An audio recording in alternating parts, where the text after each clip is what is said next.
Ay mga kapobre, nandito tayo sa talyer ni Kuya sa Chubby Rim Auto Works. Ang may-ari nito ay si Kuya Jonathan dito sa Dexterville Homes sa Malagasang 1C, Imos, Cavite. Kaya sa mga interesado po sa ating unit na ipapakita ngayon, tawag na lang sa ating telephone number. Ang makikita nyo ngayon, itong new restore na C240 modelo na FPJ Victory Type pure stainless body flooring. Ito ay naka 5 stud rim 15. Yung gulong natin papalitan pa to ng bago. Ito ay Malabon type. So lahat ng trapal dito bago. Ito ay semi box type. Yung presyo nito ay 315 negotiable price.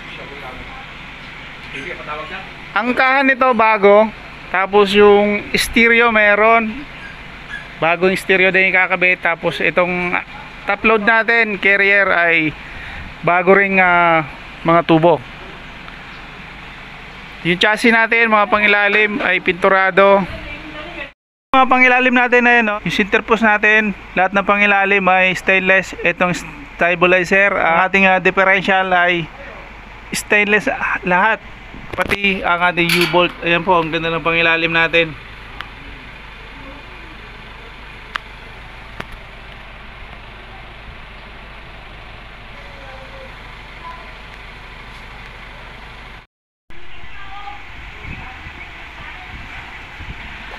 Kaya silipin natin yung kaha.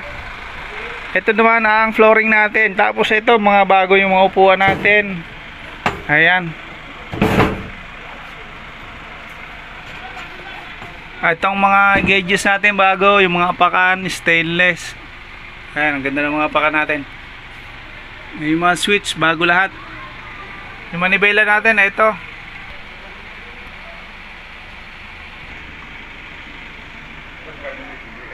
Ayan ang flooring natin.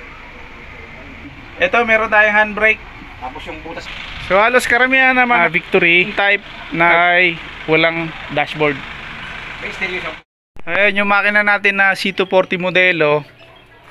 Yung radiator nito nandun pa, ginagawa pa kasi kakapitan ng stainless para maporma siya. May sit up. Modelo po ang ating makina na diesel type. Ito naman ay bago na tong exhaust natin, tubo natin, oh. Pati ito air filter natin bago. Okay kuyang, yung ito ba bago ba to? Battery? Bago. Sige.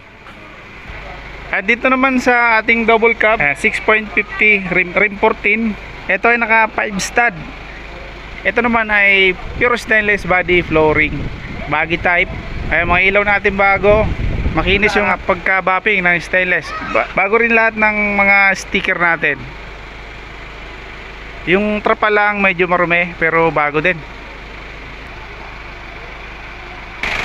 Ang negotiable price ng ating unit ay 300,000 pesos. Ayan. Tingnan natin yung flooring nya. Ito.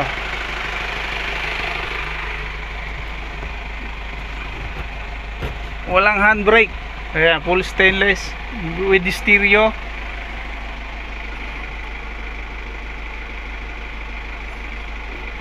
Ayan naman yung kanyang dashboard.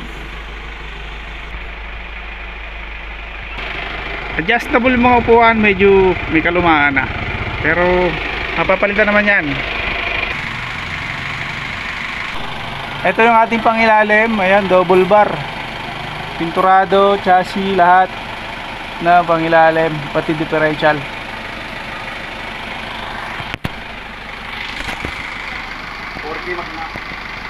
Makina pala, silipin natin. Makina. Silipin natin yung makina. Bagong change oil na pala to.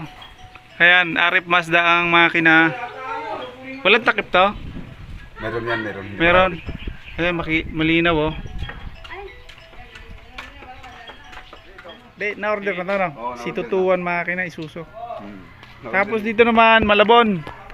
Victory type din to. Magkano naman to, kuyang? 100?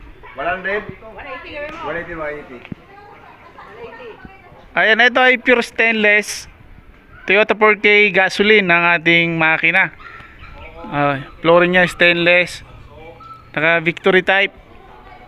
Tapos new upholstery. Naka 4 stud. Rim 14. Running condition to. Betla ka. 200 talaga to, wala nang bawas.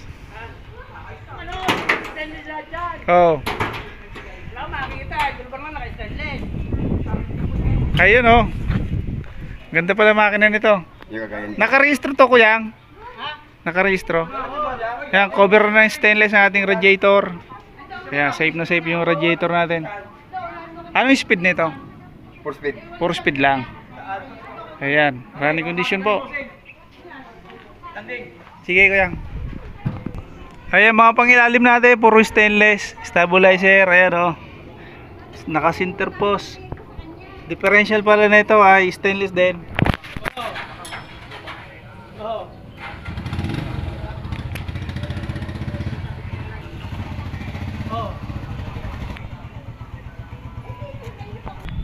Paano yung sino mag-aatid? Ang ganda sa da.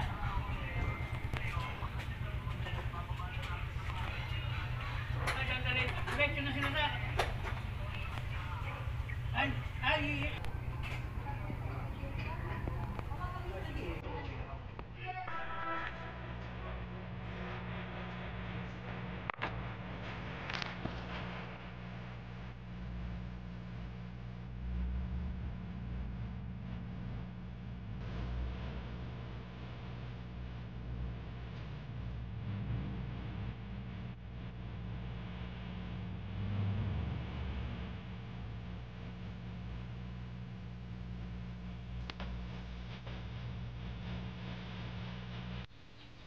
Ganda na ano. Makina pre. Toyota 2T ang makina.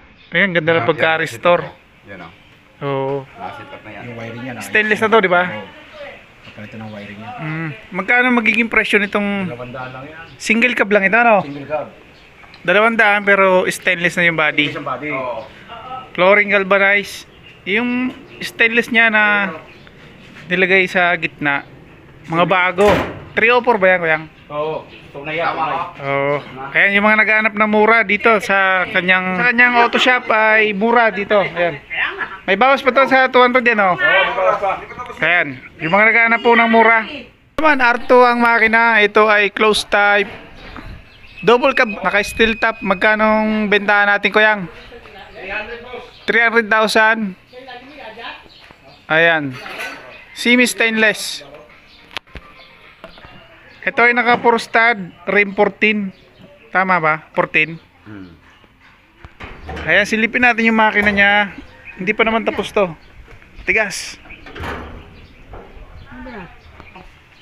Oh. R2 makina nito pero makalagay dito RF. Kasi iba nakano kasi basag to dati. Ito lang nahanap nila. Wala siya. Re-restore pa to mga kapobre. Meron ladder na stainless. Bago na mga carrier natin sa taas. Tapos naka baggy type. Si double cab na close type. Silipin natin yung loob. Di pa naman tapos gawin to. Kaya marami pang gagawin. Yan yung dashboard natin. With stereo pala ito. Ayan, maluwag. Kasya 6 katao dito sa loob.